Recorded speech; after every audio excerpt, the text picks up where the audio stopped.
नवी मुंबई महानगर पालिका चुनाव 2026 में प्रभाग क्रमांक 15 क से शिवसेना शिंदे गुट की नवनिर्वाचित नगर सेविका कविता चंद्रकांत पाटिल को जनता का साथ मिला और भारी मतों से जीत हासिल करने के बाद कविता चंद्रकांत पाटिल ने शनिवार को भव्य महाविजय रैली निकालकर लोगों का आभार मानते हुए आने वाले समय में जो वादे चुनाव के दौरान किए गए हैं उन्हें पूरा करने का विश्वास जताया। इस अवसर पर शिवसेना नेता चंद्रकांत पाटिल ने कहा कि मैंने चुनाव में जो भी वादे जनता से किए थे वो जरूर पूरे किए जाएंगे। क्षेत्र में एमडी डॉक्टर उपलब्ध कराया जाएगा। मैंने इससे पहले भी सैकड़ों लोगों को काम पर लगाया है और जल्द ही तुर्बे गांव और कॉलोनी से 10 लोगों को काम पर लगाऊंगा।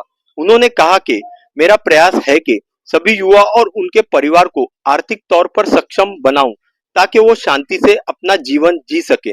इस अवसर पर चंद्रकांत पाटिल ने अपने विरोधियों को आड़े हाथों लेते हुए कहा कि उन्हें याद रखना चाहिए कि वो किसकी मदद से इतना बड़े बने हैं। इस क्षेत्र का नेतृत्व मेरे बड़े भाई डीआर पाटिल और भोलानाथ पाटिल करते थे। उन्होंने ही मुझे लोगों की सेवा में समर्पित होने का आदेश दिया था और मैं अब उनके आदेश का पालन कर रहा हूँ। मैं अन्ना साहेब पाटिल का सच्चा सिपाही हूँ। अगर हिम्मत है तो मुझसे आकर डिबेट करो। ऐसे सवाल करूंगा कि 0 डिग्री में भी पसीना निकलने लगेगा। इतिहास बघता वेळेस स्वतःचा इतिहास बघा। आपण करतो मी काय होतो आणि कोणाच्या प्रेमाने मोठा झाला याचा इतिहास काय। पुढे हळूहळू पुढे चला, हळूहळू पुढे चला, हळूहळू लक्षात ठेवा। बघा मी गरीब होतो, गरीब। माझी आई तुर्बे आग्रामध्ये जायची, मीठ आणायचं आणि त्याच्यामध्ये मला अर्धा ठोस भेटायचा। त्या दिवशी मी खुश असायचो। मी श्रीमंत नव्हतो। मी आज झाले ते कैलासवासी डीआर पाटील आणि कैलासवासी भोलानाथ।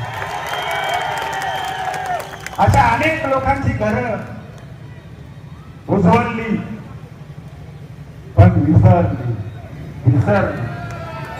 एक लक्षात ठेवा, आज खातेटोपपणे मी सांगतो मला एक अख्खा ठोस भेटत नव्हता आणि मग काय सांगायचं। 25 वर्षाची, अरे बाबा मी लुब्रिजर मध्ये होतो, तुझा कोणतरी होता, कशाला काढला, इतिहास काढू का। काय बोलायचं असेल ना माझ्याविषयी बोला। कैलासवासी डीआर पाटील आणि कैलास शेठ भोलेनाथ शेठ पाटील हा बोलण्याचा हक्क नाही।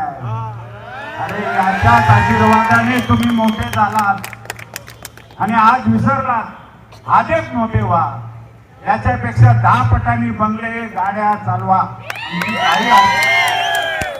पण बापाला विसरू नका।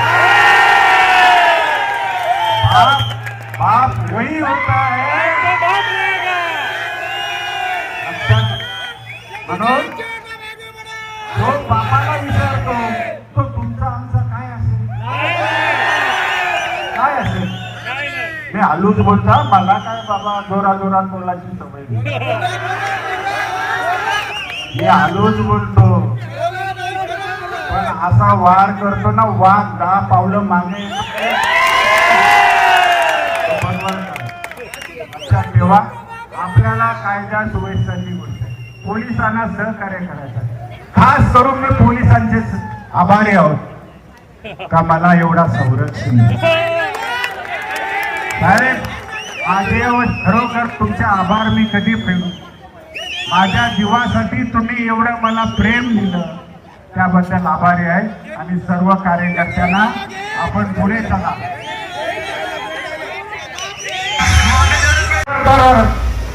त्याच्या पलीकडे काय काम करणार असेल तर प्रत्येक घरातली मुलगा मुलगी त्यांना आर्थिक दृष्ट्या सक्षम करण्याचं काम करेल। मी तुम्हाला सांगायला आनंद वाटतो, थोड्याच दिवसात आणखी 10 लोकांना मी कामाला लावणार आहे। टप्प्याटप्प्याने तुर्बे गावातील कॉलनीचे रहिवाशांना प्रत्येक घरातला मनुष्य कामाला लागला पाहिजे। इथंच थांबणार नाही, त्याला रिक्षा घ्यायची असेल, टेम्पो घ्यायचा असेल, पाण्याचा सप्लाय करायचा असेल, प्रत्येक धंद्यामध्ये कसा कामाला लागेल, आपला बिझनेस कसा वाढेल, याच्यासाठी मी शब्द दिला होता. आणि दुसरा महत्वाचा म्हणजे प्रकरण घरं वाचवण्यासाठी आपल्याला माहिती आहे, तुकाराम मुंडे ज्यावेळी आपल्या गावात मध्ये घुसलेला होता त्यावेळी काही घरं तुटली आणि त्याच्यानंतर केसेस झाल्या. ही आज परत माझ्यावर केस आहे, या दुर्गा गावात केस नाही, फक्त माझ्यावर आहे. हे कशासाठी? माझा घर वाचला पाहिजे, माझा दुर्गा गाव वाचला पाहिजे, माझे कॉलनी वाचले पाहिजे. लोक सांगत होती कॉलनीच्याच लोकांचं काम करतोय. त्यावेळी तुकाराम मुंडे घरात आला होता, आपल्या घरात तोडायला, त्यावेळी माझ्यावरच केस झाले. त्याच्यानंतर कॉलनीच्या रहिवाशांना नोटीस आल्या, मोठच्या काळात नोटीस तिथं थांबवल्या. मी कोणाला धमकी देण्यासाठी आलेलो नाही, इथंच काहीतरी बोललं होतं 17 तारखेला बघून घेऊ. अरे बघाची भाषा सोड, तिरक्या नजरनी जरी बोललास ना, लक्षात ठेवा, समाज कार्य करीत असताना सामाजिक लोकांचा बांधिलकी आपल्या महत्वाचा असतं. सामान्य कुटुंबाला न्याय द्यायला काम केला पाहिजे आणि हाच उद्देश मी घेतला आहे. आर्थिक दृष्ट्या घर सक्षम राहायला पाहिजे, आपला घर वाचला पाहिजे, आपल्या आरोग्याचा प्रश्न मी बोललेलो आहे. MD डॉक्टर ठेवणार म्हणजे ठेवणार. मला हार मानायला लागली तरी हरकत नाही. मी वाघाचा भाऊ आहे, वाघाचा. 2 पावलं मागं आलोय. एक वेळ अशी झेप घेईन का सामनेवाल्याला विचार करता आला पाहिजे. अरे बोलायचं कोणाविषयी बोलायचं? अण्णासाहेबांच्या मुलगाविषयी कोणाविषयी बोलायचं? DR पाटलाविषयी बोलायचे तुझे. अरे लोक थुकतात तुझ्या अंगावर. अरे ज्या लोकांनी तुला मोठं केलं त्या लोकांच्या विषयी बोलतात. अरे आमच्याविषयी बोल, या चंद्रकांत पाटलाशी समोरासमोर बोल. कधी तयार आहे? या हनुमान मंदिरामध्ये तुम्ही मीटिंग घेत होत्या ना, घे परत. 25 वर्षाची दादागिरी बोलताना, दादागिरी ही भाषा कधीच बोललो नाही आणि बोलणारही नाही. मी लोकशाही मार्गाने तुला प्रश्न विचारेल, त्याचा उत्तर देता 0 डिग्री मध्ये पण तुला घाम फुटेल. लक्षात ठेवा, मी अण्णासाहेबांचा शिलादार आहे आणि DR पाटलाचा आणि भोळ्याशेठचा भाऊ आहे. आज नवी मुंबईमध्ये राजकारणी लोक खेळतात ना, त्यांचा मुख्याध्यापक DR पाटील होता आणि त्याच कॉलेजचा मी विद्यार्थी. त्याच्यामुळं त्या गेल्या त्यांच्याविषयी बोलणं बरं नाही. बोला ना, माझ्याविषयी बोला, तयार आहे. कधी उदा 24 तास. पण मला या गोष्टीवर जायचं नाही. मला एकच काम करायचं आहे. पूर्व्या गावातल्या कॉलनीतल्या रहिवाशांना, त्यांच्या मुलांना मुलींना रोजगार देण्याचं काम, त्यांना नोकरी देण्याचं काम हा CR पाटील आणि कविता पाटील करेल. हा शब्द आहे, हा शब्द कधीच फुकट जाणार नाही. समोर हनुमान मंदिर आहे. ज्या मी बोललोय MD डॉक्टर ठेवणार, मेडिसिन फ्री देणार. निवडणुका येतात जातात, पण जे तुर्ब्या गावातलं कुटुंबाचं नातं आहे याच्यामध्ये दरी कधीच होणार नाही. कारण हे माझं गाव आहे. आज जी मी तिथं आहे, या रामधुनीच्या भूमीवर मी आज मोठा झालेलो आहे. रामधुनी कृपेचा मी सर्वांना मोठा झालेलो आहे. मी निवडणूक हरल्यानंतर थांबलो नाही. काय बोलत होते, गणेश उत्सव होणार की नाही. अरे तो माझा काय त्या देवाशी संबंध आहे? तो गावकीच्या ट्रस्टी लोकांनी केला. मला फक्त भोळ्याशेट्टी DR पाटलांनी सांगितलंय, लोकांसाठी अन्नदान आम्ही चालू केले, ते पुढे चालू ठेवत राहा. बस.